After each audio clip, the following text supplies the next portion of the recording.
Guys, welcome back to Dual Craft Labs. Today we're going to be making some 4-inch tiles, and it's going to be of the this is the Witch Museum. As you can see here, there's just 4-inch tiles that I bought. The reason why I'm showing you guys this is not only to show you how we do this, but also to kind of highlight the contour and batch fill that's available within the Eufy Studio. So let's get started. I've already got 6 of these laid out. They'll fit 6 of these on my large bed. I am using the Ultimate Jig here. You'll notice it's the orange pad here. This is really nice because if I get any overspray or something, I can just take and that flakes right off. It doesn't adhere like we normally see whenever we get some overspray on the mats that come with the with each of the beds for the printer. These just, because they're silicone, they just peel right off, and it's really easy, and you don't have to deal with the overspray.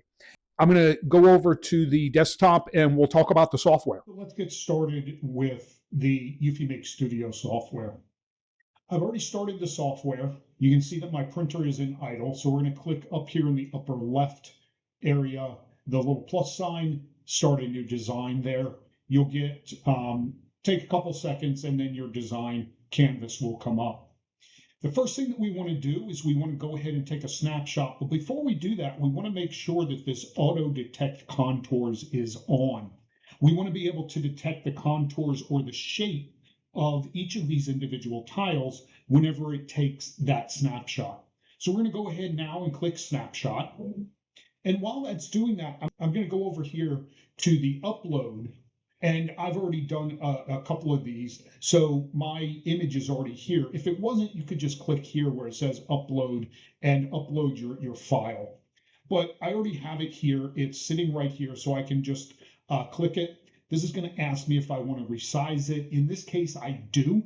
I generally do not click this remember my choice and don't remind again, because I want it to ask me every time. So we're going to go ahead and click yes, resize to fit canvas. And it will go ahead and bring it out. Now, I know that this is a 4-inch tile. So over here in the upper right, I'm going to type in and get rid of this 13.8.189 there. And I'm going to type 4.01. I'm going to have this a little bit larger than the actual tile itself. And then I can click tab. And you'll notice that my height is already readjusted to that 4.01 as well. This was a square image to start with, so I made sure whenever I created it that this was a square image because I knew what I was going to be putting it on. If you don't want your width and height to be linked together, just click this little link icon here. If you click it, you'll notice that it's now no longer green, but we can go ahead and click it, and that keeps your perspective in line with each other. We're just waiting for this to finish up. While I'm doing that, I'm going to take a look at my white CMYK, and I'm going to do 3 layers of white and 1 of CMYK.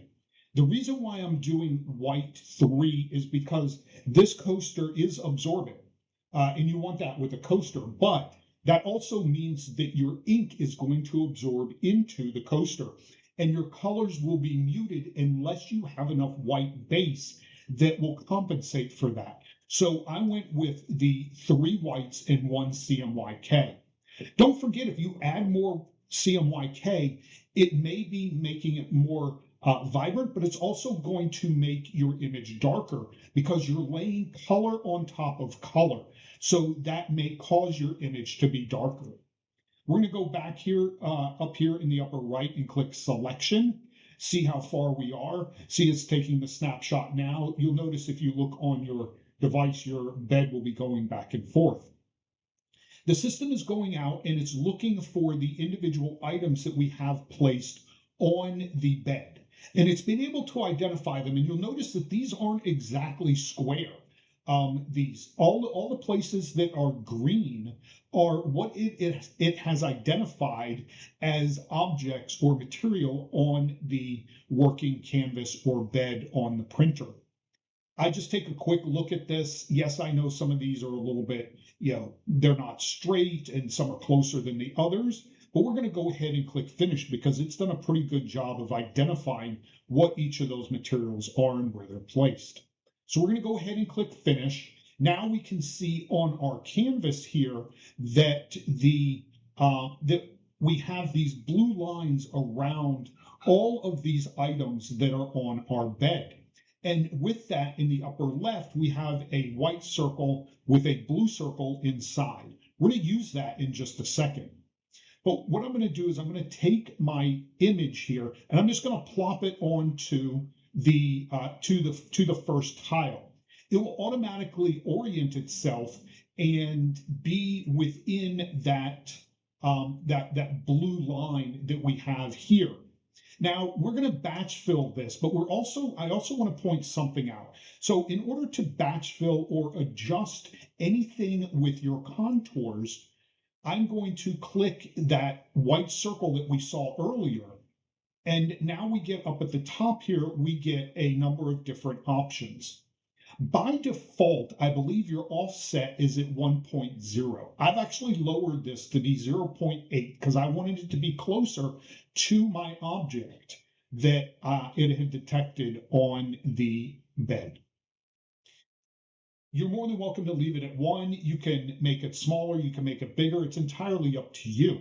But also don't forget with this that anything that falls outside that blue line, it will cut off and it will not print in that area, and you won't even see it in your image within the studio software on your material here. So it's almost like a boundary box. So anything outside that blue line, it will not print. I'm going to go ahead and click on batch fill, and I'm going to get a message that pops up that says existing pattern and matching outlines will be replaced by the current selection. Continue ? This is just a reminder that if you already have something on your material, it will replace what is on there with whatever you're batch filling. So if you're doing something that is batch filled with an image that's going to be on all of them, but then each one is different, let's say it has a number or a name to it, you have to go in, batch fill it first, and then go back and apply that customization to each individual item. So I'm going to go ahead and click yes, and it will think about it. And you'll notice that even though some of these aren't lined up and some of them are a little bit slanted, it does a really good job of picking up how those are oriented. I like the way this is done here. I don't see anything that's outside. Of course, you can always click this and make it opaque and your opacity and bring it down to see if it is within where you want it to be. And if you do that, don't forget to put your opacity back to 100%. I have everything set up the way I want it, and now I can go ahead and click print. It will go ahead and do the printing cycle and take this this image, send it to the printer as well as its location, and then we'll be ready to print.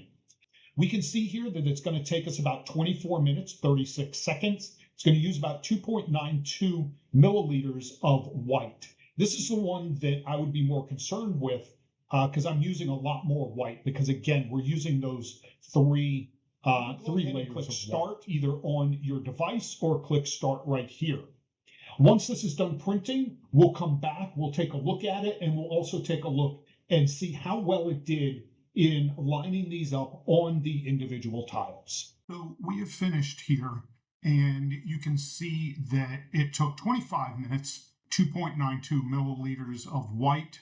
That's the big one. We knew it was going to take a lot of white because we did 3 layers of it there. So we can go ahead and click finish, and then we'll go over to the printer and take a look and see how well it actually did lining these up on each of the individual tiles. So we're back over here at the printer, and we can see here that it did a really good job of covering each one of these and identifying where each of the items were.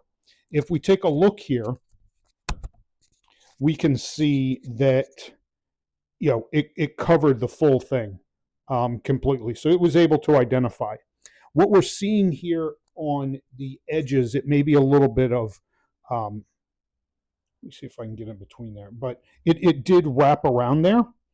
This does have a slight canter to the tile on the edges here, but it was able to pick that up, and it covered the entire thing, as you can see here. This was the one that was on the very bottom, and we identified the one in the top left. This was the bottom left, and it did a really good job across all of these in picking up that contour and batch filling it based off of those contours. I hope this helped in some small way. Don't forget to like, comment, and subscribe. And thank you again for watching another Dualcraft Labs video.